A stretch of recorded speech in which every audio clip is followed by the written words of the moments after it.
Subscribe करें बादल film production channel को और हमारी वीडियो सबसे पहले पाने के लिए घंटी जरूर दबाएं।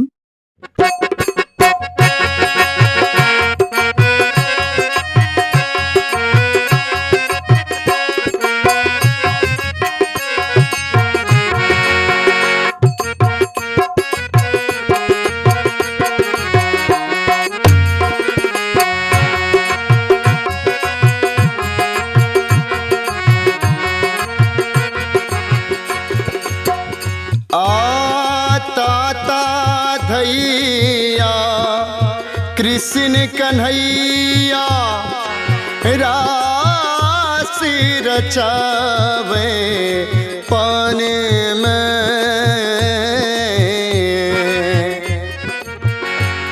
ताता धैया कृष्ण कन्हैया रास रचावे पानी में लेके चीर कदम पर बैठे खड़ी है गोपिया पानी में।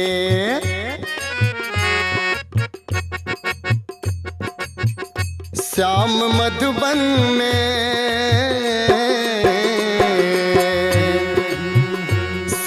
मधुबन में गैया चरावल कर मुरली बजावल करना। श्याम मधुबन में गैया चरावल कर मुरली बजावल करना। श्याम मधुबन में गैया चरावल कर मुरली बजावल करना।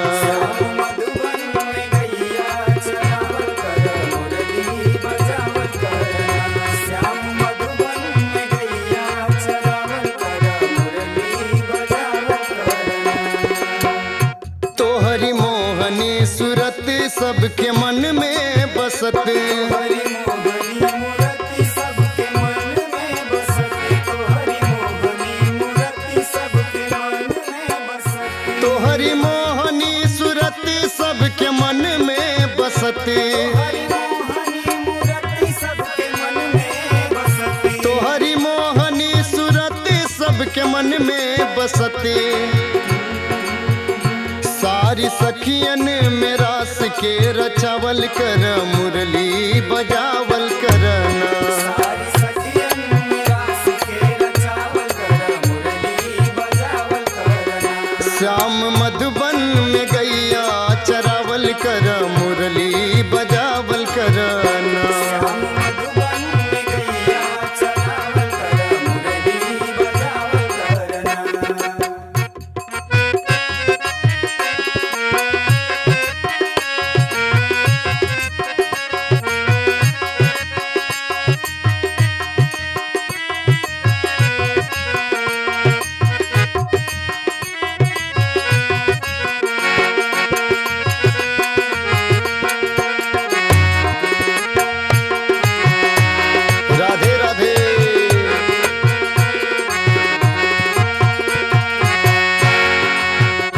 ग्वाल बाल को रिझाव छीन दही दूध खावे ग्वाल को रिझाव छीन दही दूध खावे ग्वाल बाल को रिझाव छीन दही दूध खावे ग्वाल बाल को रिझाव छीन दही दूध खावे ग्वाल को रिझाव छीन दही दूध खावे ग्वाल बाल को रिझाव छीन दही दूध खावे।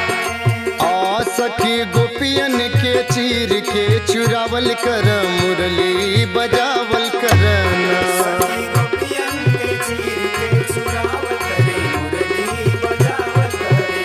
श्याम मधुबन में गैया चरावल कर मुरली बजावल करना। श्याम मधुबन में गैया चरावल कर मुरली बजावल करना।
अपने लीला के दिखावल कर मोरे ली बजावल करना।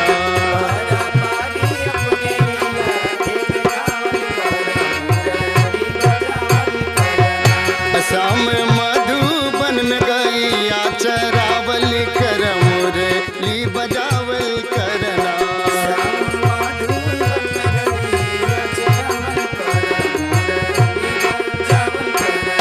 शाम मधुबन में गैया चरावल कर मोरे ली बजावल करना। शाम मधुबन में गैया चरावल कर मोरे ली बजावल करना। अगर आपको ये गाना पसंद आए तो आप हमारे चैनल को सब्सक्राइब एवं लाइक जरूर करें।